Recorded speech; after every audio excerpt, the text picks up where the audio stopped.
Olá, olá, prezados alunos do GRAN, sejam muito bem-vindos a esse nosso novo encontro, ou melhor, esse nosso primeiro encontro dentro desse nosso novo curso, um curso especialmente pensado, delineado para os senhores e para as senhoras, focado essencialmente para quem está se preparando aí na jornada voltada para concursos públicos. Se não é o seu caso, fique tranquilo. Por quê? Porque as dicas, orientações e lições que serão passadas ao longo das nossas aulas também servirão e puxarão para uma perspectiva prática de atuação pertinente e atualizada sob a perspectiva teórica e jurisprudencial do dia a dia de quem há alguns anos, quase uma década, leciona em preparatórios, mas também atua no espectro criminal no dia a dia na qualidade de defensor público federal e antes de advogado especializado também nessa área. Sou Pedro Coelho e a partir de hoje a gente terá 4 ou 5 encontros nos quais abordaremos aspectos relativos à jurisprudência sumulada nos tribunais superiores do ponto de vista do direito penal, material e no aspecto processual. A gente vai, em blocos de 30 minutos, abordar esses entendimentos sumulados na esfera criminal e nunca nos limitando a trabalhar a literalidade da súmula. Até porque, para isso, não precisaríamos ter aula. Aqui bastaria que vocês dedicassem o esforço e a leitura e a assimilação do conteúdo. Mas, por vezes, o que está ali por trás do enunciado subulado, do verbete estabelecido, a miúde, ele tem por trás discussões pertinentes do ponto de vista doutrinária e que são exploradas pelo seu examinador no dia da prova. Óbvio, quando eu falo em súmula, um dos meus mantras em sala de aula e um dos meus mantras quando eu escrevo também nos meus textos e meus livros, é que súmula em prova de concurso público é questão de sobrevivência. Então, por vezes, a gente precisa, não gosto de dizer decorar, mas assimilar e entender a literalidade das súmulas. No entanto, em provas de nível um pouco mais avançado e, sobretudo, em provas discursivas, dissertativas, prático-processuais e orais, a gente precisa internalizar e dominar o raciocínio que está constando ali por trás daquela súmula. E tudo isso a gente vai fazer a partir da aula de hoje. E, naturalmente, sem maiores vaidades, mas quero dizer que já há bastante tempo eu trabalho e me dedico, e por que não dizer, e me especializo nesse tipo de estudo. Tanto isso é verdade que a gente já está aqui na nossa terceira edição desse livro aqui, recém-publicado pela editora Juspódios, Entendimentos Criminais STF e STJ. A primeira edição que a gente publicou, na verdade, disponibilizou gratuitamente antes de assinarmos com a editora Juspódio, ele era gratuito e nesse livro, na primeira edição, lá antes da publicação, era um livro virtual, um livro eletrônico, a gente já há muito tempo já se dedicou a estudar e esmiuçar e comentar todas as súmulas criminais do Supremo e do STJ. E agora esse livro está muito mais robusto porque além das súmulas atualizadas e devidamente contextualizadas à luz das alterações jurisprudenciais e legislativas, sobretudo com a lei anticrime que impactou uma série de verbetes, direta ou indiretamente, a gente passou também a comentar repercussões gerais no âmbito do Supremo Tribunal Federal e teses criminais fixadas na sistemática de repetitivo lá no âmbito do STJ.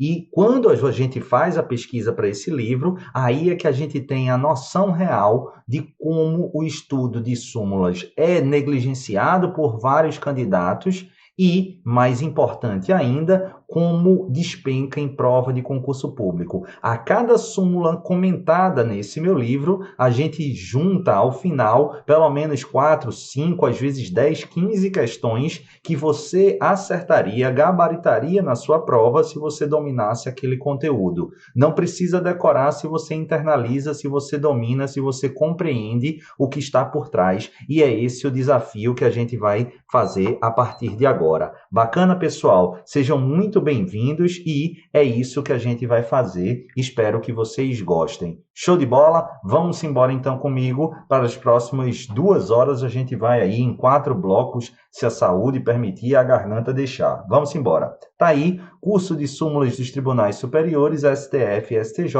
Direito Penal e Processual Penal com o professor Pedro Coelho. Quem ainda não me conhece ou não me conhecia, eu sou defensor público federal há quase 10 anos, professor de processo penal e legislação penal extravagante, a lei de direito penal, autor de livros pela Juspodium, esse que eu apresentei, e também meu manual de direito processual penal, que é o Diálogo sobre o Processo Penal. Tá aí minhas redes sociais, quem quiser interagir comigo, segue lá no @prof. Pedro Coelho DPU no Instagram, tem meu YouTube e meu canal do Telegram também. O material está aí na descrição. Vamos embora para a primeira súmula. A súmula, essa é uma súmula que 80% dos meus alunos dizem, ela é fácil, eu lembro dela tranquilamente, mas a depender de como o coração peludo, leia-se, o seu examinador fizer a questão, você pode, aplicando a sua literalidade, cair bonitinho no erro que ele vai te induzir. O que é que a súmula 711 do Supremo Tribunal Federal ela vai dizer? Olha aí, a lei penal mais grave aplica-se ao crime continuado ou ao crime permanente se a sua vigência é anterior à cessação da continuidade ou da permanência. Bacana. Então, rapidamente, o objetivo não é esse, mas vamos revisar de maneira enxuta o que é um crime permanente e o que é um crime continuado. Em relação a esse último, o crime continuado, a orientação estabelecida para assimilarmos o seu conceito encontra-se plasmada no artigo 71 do Código Penal. Mas deixa o trabalho comigo, por quê? Porque para fins de crime continuado, nós adotaremos a teoria da ficção jurídica. O crime continuado não é propriamente um crime. Ele é um conjunto, uma pluralidade de crimes e que, por uma ficção jurídica, por razões de política criminal, o legislador estabeleceu um tratamento a eles, a essa pluralidade de crime, como se um fosse.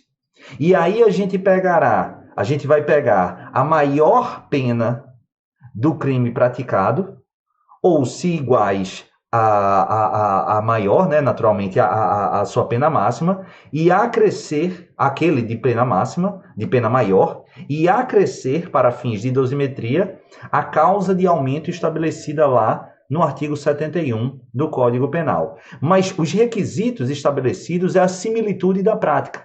Então, são semelhantes condições de tempo, de modo de execução, de lugar, e que os crimes ostentem a mesma espécie. Durante muito tempo houve discussão no âmbito doutrinário e jurisprudencial no que tange a identificar o que vem a ser um crime de mesma espécie. Hoje, de forma esmagadoramente majoritária, apesar de algumas críticas, você vai assimilar e entender crime de mesma espécie para fins de reconhecimento da continuidade delitiva do crime continuado como o crime tipificado no mesmo tipo penal. Bacana? Tranquilo? Show de bola. Então, nos crimes sexuais, a gente vai ter o estupro e outro como continuidade delitiva, não dá. Por quê? Porque não são crimes da mesma espécie, porque estão tipificados em tipos distintos. Bacana? Tranquilo. E aí, apenas para a gente concluir essa rápida revisão, o nosso doutrinador, a nossa doutrina, no entendimento da jurisprudência do STF e do STJ, ou melhor, o nosso legislador, no entendimento do STF e do STJ, veio a plasmar a teoria objetivo-subjetiva para fins do crime continuado, ou da continuidade delitiva. Por quê? Por quê? Porque além dos requisitos objetivos, estampados lá no artigo 71, crimes de mesma espécie, similitude de modo de execução, de lugar, de tempo, entre outros, a gente também vai precisar o quê? De uma unidade de desígnios, que a prática dessa pluralidade de crimes já estivesse diante ou presente no desígnio do agente. Porque se esses desígnios forem autônomos, nós não teríamos a possibilidade de reconhecimento da continuidade delitiva. A doutrina minoritária, é verdade, defendendo a teoria objetiva pura, porque o legislador ele não agasalhou expressamente a exigência de unidade de desígnios, e aqui por todos a gente cita o saudoso Luiz Flávio Gomes defendendo essa posição, mas não é o que prevalece. Bacana. Ao passo que o crime permanente é aquele cuja execução e consumação se protrai no tempo. Mas não apenas que ela se protrai no tempo. O que é fundamental para a gente classificar um crime permanente? O fundamental é que esse elastério de tempo, em face do qual a consumação delitiva se protrai, ela é no controle ou ela está no controle do agente delitivo. Ou seja, a consumação ela se protrai no tempo de acordo com a vontade do agente, é dizer, ele cessa a consumação no momento em que ele desejar. Revisado esses conceitos, compreendido essa percepção, o que é que eu quero que você atente? Por que eu digo que a súmula 711 ela é muito perigosa e que pode te conduzir a erro? Porque ela vai dizer o seguinte, presta atenção, a lei penal mais grave, ela vai se aplicar ao crime continuado ou ao crime permanente se sua vigência é anterior à cessação da continuidade ou da permanência. Imagine aqui um crime de sequestro.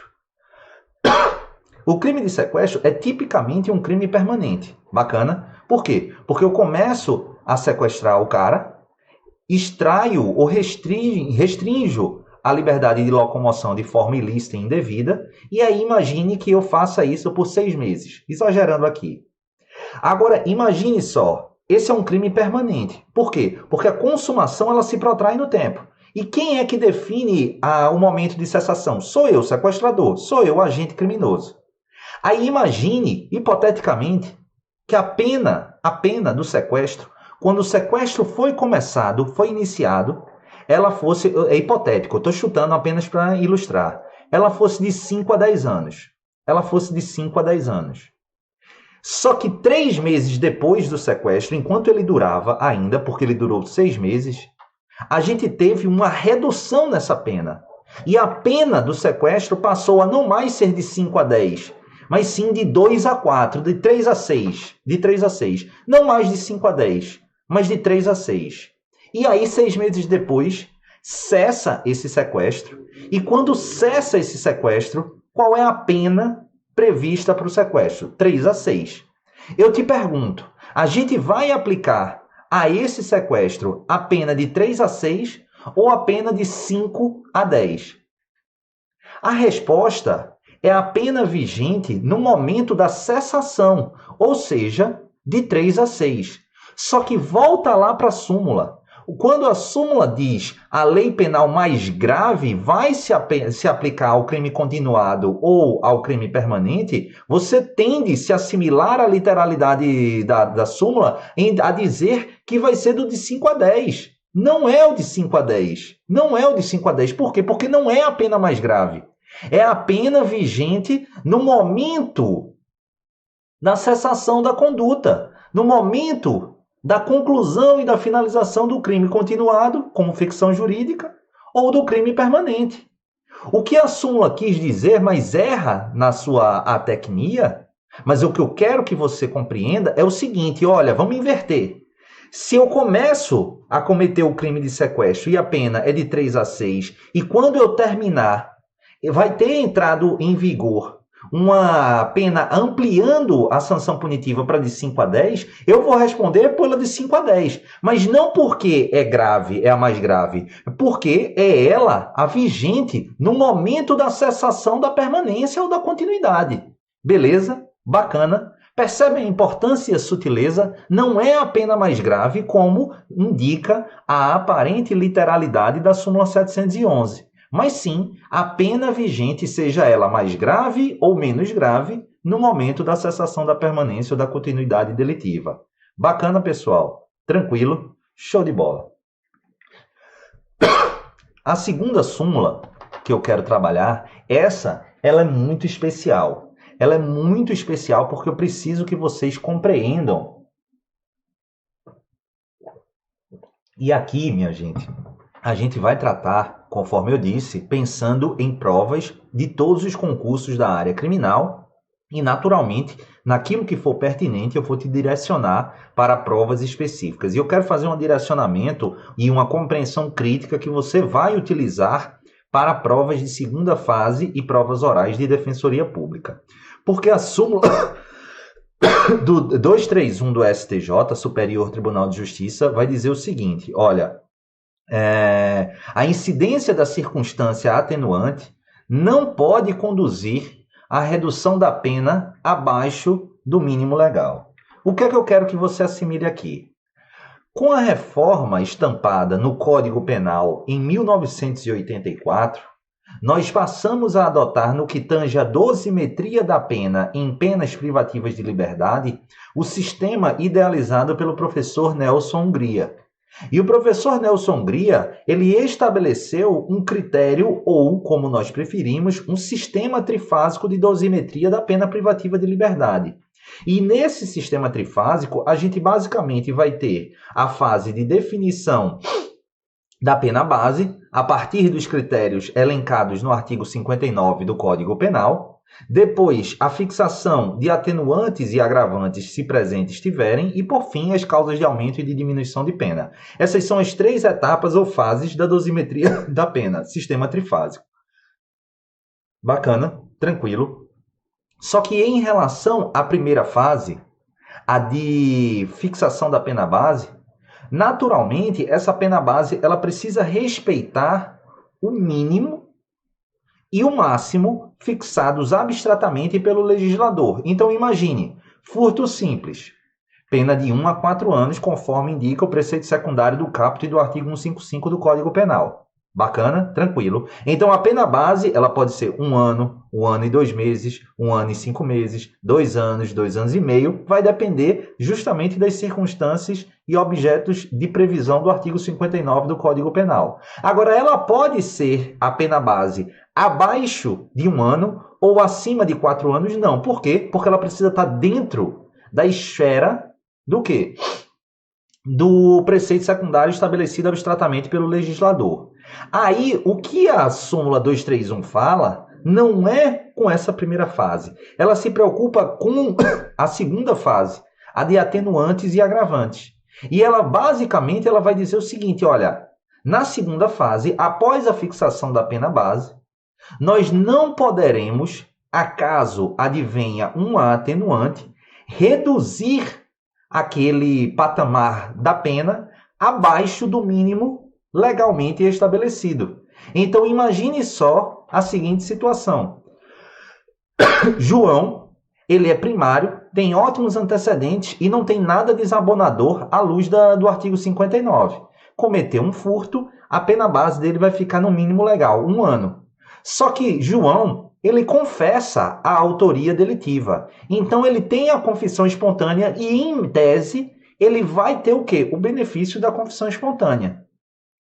Só que o benefício da confissão espontânea, que é uma atenuante, ela tem o condão na segunda fase de reduzir a pena base, salvo, de acordo com a súmula 231, se ela tiver no mínimo legal. Por quê? Porque a redução proveniente da atenuante, ela não pode ficar abaixo do mínimo legal. Então, na prática, João, por ter um passado ótimo e ilibado e não ter nada que o comprometa à luz do artigo 59, e por isso foi fixado a pena mínima, ele vai ser prejudicado e a sua confissão na prática não vai valer nada, nada para fins de atenuação da pena. Bacana. Agora imagine que Antônio, ele tenha antecedentes criminais e aí a pena base dele ficou 1 ano e 3 meses também pelo furto.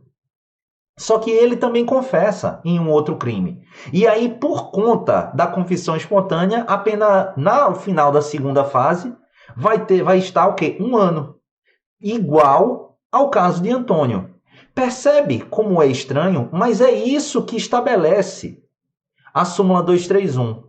Então, Pedro, quer dizer que em nenhuma das fases a gente pode superar ao máximo abstratamente ou diminuir? Será isso? Não. Na terceira fase, na causa de diminuição ou causa de aumento, a gente pode ultrapassar ou abaixar do parâmetro abstratamente previsto do mínimo e do máximo. E por que isso? Porque diferente da atenuante e da agravante, que não tem no corpo legal a opção normativa de previamente estabelecer o quantum se diminui ou o quantum se aumenta, as causas de aumento não. As causas de aumento já são definidas previamente. Aumenta-se de 1/3, aumenta-se de 1/6, diminui-se da metade, aumenta-se de 2/3, e aí é um cômputo matemático que vai dar o resultado, seja ele qual for.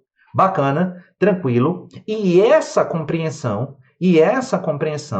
ela não é apenas agasalhada na jurisprudência sumulada do Superior Tribunal de Justiça, mas também na jurisprudência do Supremo Tribunal Federal, plasmada na sistemática de repercussão geral. Basta a gente comparar a similitude de ideias da súmula 231 com o tema 158 da Suprema Corte. Olha na tela. Circunstância atenuante genérica não pode conduzir à redução da pena abaixo do mínimo legal. Então, é a mesma coisa, é a mesma sistemática, é a mesma lógica encampada pela súmula 231 do Superior Tribunal de Justiça. Então, para a sua prova, doutor, seja ela de primeira, de segunda, de terceira fase, prova oral, guarda no coração a literalidade da súmula 231, que é também o entendimento encampado pelo Supremo Tribunal Federal. E eu quero que você entenda, não precisa decorar, beleza? E aí vai me dizendo aí nos comentários se você entendeu. Porque aí, se você tiver dúvida, aí pode ser a dúvida do outro, e aí eu dou uma olhada aqui. Mas compreendida essa ideia, e essa súmula despenca em prova, aqui eu vou precisar fazer um parênteses, e eu quero que vocês anotem em letras garrafais, crítica minoritária. E aí você põe um tracinho essencial para provas discursivas, dissertativas, orais e prático-processuais de defensoria pública. Essa é uma súmula que eu desconstruo quase que diariamente, atacando nos meus processos criminais na Defensoria Pública da União. Beleza? E qual é a crítica? Eu já te dei a senha. A primeira de todas é a violação da isonomia e da individualização da pena. Por quê? Lembra do caso de João e do caso de Antônio? João, como ele tinha um passado ilibado e não tinha nenhuma das circunstâncias judiciais encampadas no artigo 59 que o desabonassem, ele teve o quê? Ele teve a sua pena base na primeira fase fixada no mínimo legal. Agora, já Antônio, ele tinha antecedentes criminais. E aí esses antecedentes fizeram com que a pena base dele ficasse em 1 ano e 3 meses, e não na pena mínima. Só que ambos eles confessaram, e a confissão espontânea é um atenuante da pena. Antônio saiu na segunda fase de 1 ano e 3 meses para 1 ano, que equivale à pena mínima, só que João já estava na pena mínima e confessou. Ele tem direito a atenuante? Em tese, sim, mas na prática, não. Por quê? Porque ele já teria chegado no piso. Não pode, de acordo com a súmula, abaixar. Só que isso violaria, nessa perspectiva, a individualização da pena e o tratamento isonômico. E para além disso, essa prática e essa leitura hermenêutica interpretativa consagrada majoritariamente na doutrina e, conforme a gente viu, na jurisprudência do STJ e do STF, ela flagrantemente viola a legalidade. Sabe por quê? Porque onde é que está escrito, doutor, e onde é que está escrito, doutora, que a atenuante não pode abaixar o mínimo legal? Onde é que isso está escrito? Porque na primeira fase é completamente previsível, é completamente compreensível. Poxa, é a pena base e, obviamente, com fulcro nos critérios do artigo 59, a gente precisa respeitar esse intervalo da lógica da individualização da pena do plano legislativo, respeitar o mínimo e o máximo. Mas na segunda fase, não tem escrito em nenhum lugar. Certo, Pedro, você está quase me convencendo da pertinência da crítica. Mas quer dizer que o ministro do STJ, os ministros do STJ e do Supremo e a doutrina acordaram um belo dia e, sem mais nem menos, tiraram da cabeça, ou seja lá de onde foi essa coisa? Não. Na verdade, essa súmula 231 e o entendimento encampado por ela e também prevalecente no Supremo Tribunal Federal, nessa perspectiva mais crítica, ela é pautada naquilo que eu chamo de fantasma do pensamento, do critério da legislação penal anterior. Lembra que eu disse que o sistema trifásico ele foi inaugurado para a pena privativa de liberdade com a reforma da parte geral do Código Penal em 1984, o sistema idealizado pelo professor Nelson Hungria. Aqui, lembra, a gente não fala palavras completamente inúteis. Aquela informação eu vou precisar de agora. Porque antes de 1984, para fins de pena privativa de liberdade, nós tínhamos o sistema bifásico. E a pena base era fixada em circunstâncias judiciais, mas também com base em atenuantes e agravantes. Então, a primeira fase, essa que faz sentido respeitar o mínimo e o máximo abstratamente combinado pelo legislador, ela era estabelecida com base nas atenuantes e nas agravantes também, além das circunstâncias judiciais. Beleza? É por isso que essa tradição arraigada no critério anterior, que fazia sentido antes, não faz mais sentido hoje. Pelo menos nessa perspectiva. Então, para provas de defensoria pública, você vai criticar as decisões, você vai criticar esse entendimento sumulado. Nas fases objetivas, obviamente, se que te perguntarem de acordo com a oposição majoritária ou o entendimento dos tribunais superiores, você vai seguir a literalidade dela. Mas em provas, o que é que acontece demais no dia a dia prático e também em provas de concurso? Você tem lá uma sentença para você apelar e um dos argumentos utilizados pelo magistrado na prova é de não reduzir, não aplicar a redução proveniente de um eventual atenuante justamente por conta do óbice estampado e entabulado na súmula 231 do STJ. Isso precisa ser fustigado, isso precisa ser atacado, isso precisa ser questionado no seu recurso. Porque você vai tentar desconstruir justamente aquela ideia arrimada na súmula. Beleza, mas volto a dizer, esse é um posicionamento específico para provas mais avançadas de defensoria pública. Por quê? Porque o posicionamento esmagadoramente prevalecente no âmbito doutrinário e de maneira uniforme no STJ e no Supremo Tribunal Federal é em sentido oposto. É justamente na assimilação do conteúdo de que a incidência da circunstância atenuante não pode conduzir a redução da pena abaixo do mínimo legal. Bacana, show de bola, beleza? Beleza, pessoal. Então é assim que vocês vão se posicionar em concurso público. Vamos lá para a nossa terceira súmula. A gente faz essa súmula e aí eu faço rapidamente o intervalo vai ser assim, bem rápido, só para a gente fechar um bloco e outro que essa aula vai subir, né? Para a plataforma a gente precisa estar em blocos de 30 a 35 minutos.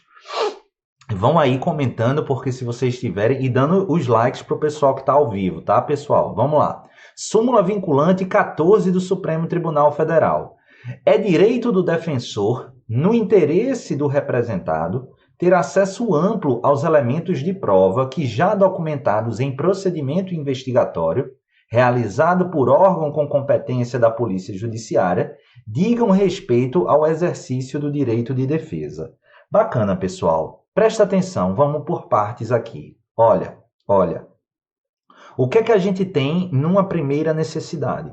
Eu sempre brinco que eu sou um cara muito chato, mas eu acho que é uma boa. Eu sou chato e curioso, mas não é um chato do mal. Assim, do mal é se eu fosse examinador. Eu reconheço, se eu fosse examinador, eu provavelmente seria coração peludo. Mas como eu recebi carinho na infância, eu optei por dar aula e não ser examinador de concurso. Mas eu continuo sendo chato. Mas eu sou chato ainda mais com os tribunais superiores. Como é que você tem 11 ministros do Supremo Tribunal Federal, que em sua maioria ou na sua totalidade possuem amplo conhecimento e amplas condições e balizamentos técnicos e me apresentam uma súmula tão importante como essa, cheia de equívocos e atecnias. E eu não posso me furtar, numa aula de súmula, de deixar de pontuar algumas dessas atecnias. Primeiro de tudo, essa súmula é muito importante e ela tem, obviamente, vinculação com o tema de acesso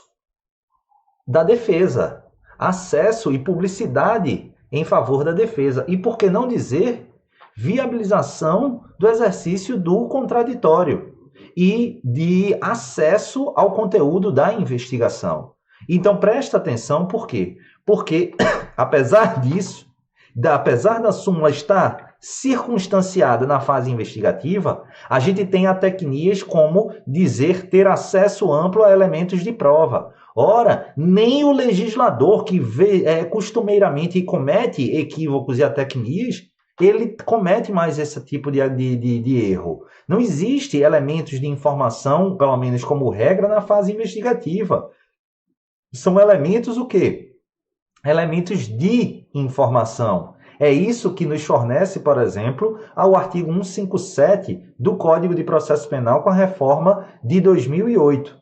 A grande diferença entre elementos de informação e elementos de prova, ou prova propriamente dita, na literal dicção e inteligência das lições do professor Frederico Marques, é que, para ser tecnicamente prova, nós precisamos de uma produção sobre o crivo efetivo do contraditório e da ampla defesa, ao passo que elementos de informação não demandam a observância, não exigem a observância do contraditório e da ampla defesa. Feita essa observação, a gente ainda tem outro problema. Ele fala que já documentados tais elementos de informação ou de prova, como ele usa, em procedimento investigatório realizado por órgão com competência de polícia judiciária. Dois equívocos aqui. Primeiro, polícia judiciária não tem competência. Quem tem competência é órgão investido de jurisdição, é o Poder Judiciário.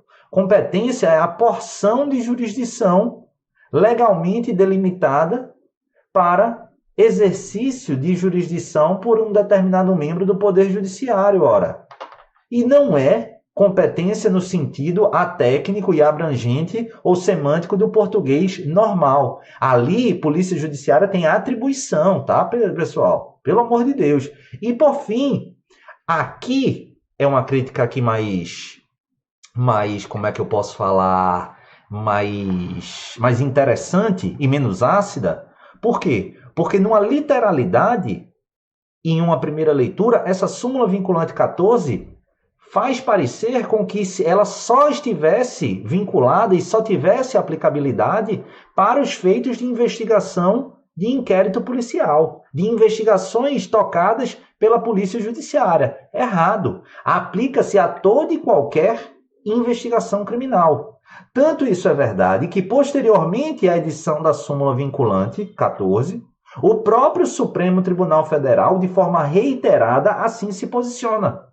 Inclusive, em sede de repercussão geral, quando reconheceu expressamente a possibilidade do membro do Ministério Público presidir investigação criminal, ele mencionou, o Supremo, que é dever, nesses casos do Ministério Público, observar e obedecer os limites delineados e encampados pela súmula vinculante 14. Se estivéssemos aplicando a súmula vinculante 14 apenas para inquéritos policiais, não precisaria desse adendo. Mas o adendo foi feito expressamente pelo pelo Supremo Tribunal Federal em relação ao Ministério Público. Pedro, quer dizer que o Supremo disse que o Ministério Público pode presidir inquérito policial? Não!